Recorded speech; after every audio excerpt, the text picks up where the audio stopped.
how he fooled the world with a smile. He was handsome, intelligent, charming, and he was a monster. This is the story of Ted Bundy, a man who didn't just kill, but manipulated an entire nation into believing he was incapable of evil. But behind the smile was a nightmare. Ted Bundy was born in 1946 in Vermont. Raised by his grandparents, he grew up believing his mother was his sister. That early deception shaped a boy who would become a master of lies. He was intelligent, polite, and well-spoken. He studied psychology. He volunteered at a suicide hotline. But even then, darkness was growing. He watched violent films. He hurt animals.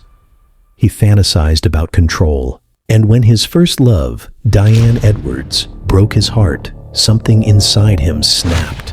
In 1974, women began disappearing in Washington and Oregon. Young, brunette, college students. Bundy lured them with fake injuries, asking for help with books or his car. Once they were close, he struck. He confessed to over 30 murders, but experts believe the number is far higher. He kept trophies. He revisited crime scenes. He was methodical, cold, calculated. Bundy was arrested in 1975, but even prison bars couldn't hold him. He escaped custody. Twice.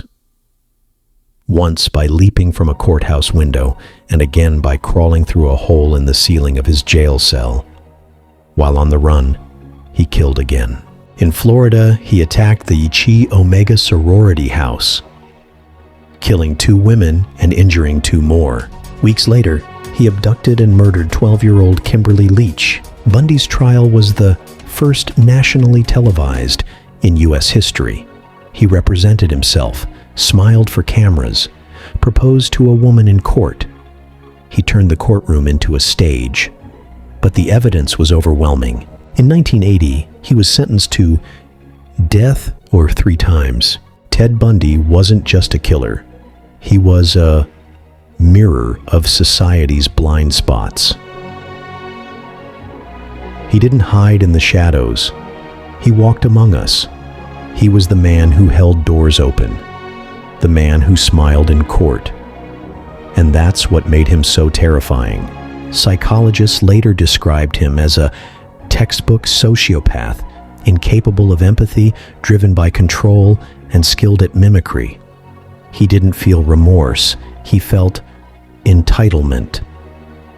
He once said, "I don't feel guilty for anything. I feel sorry for people who feel guilt." But not everyone was fooled. Carol Durant escaped his clutches and testified against him. Kathy Kleiner, who survived the Chi Omega attack, later said, "He didn't win. I lived.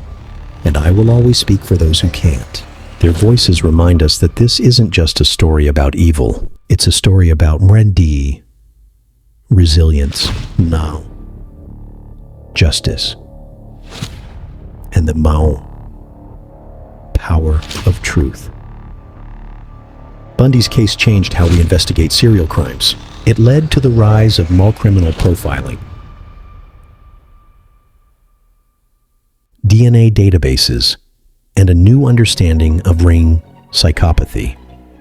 But most of all, it taught us that evil doesn't always look like a monster. Sometimes it looks like a friend.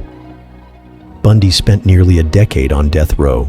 He confessed to more murders in a desperate attempt to delay execution. But justice came. January 24th, 1989. Ted Bundy was executed in the electric chair. Outside the prison, crowds cheered. Signs read, "Burn, Bundy, burn." Ted Bundy wasn't a monster in the shadows. He was the man next door, the law student, the charmer. His story is a chilling reminder that evil doesn't always look like evil. It smiles, it blends in, it waits, and sometimes it fools the world. Subscribe to Past Whispers, for the Chronicle Keeper is here to unveil stories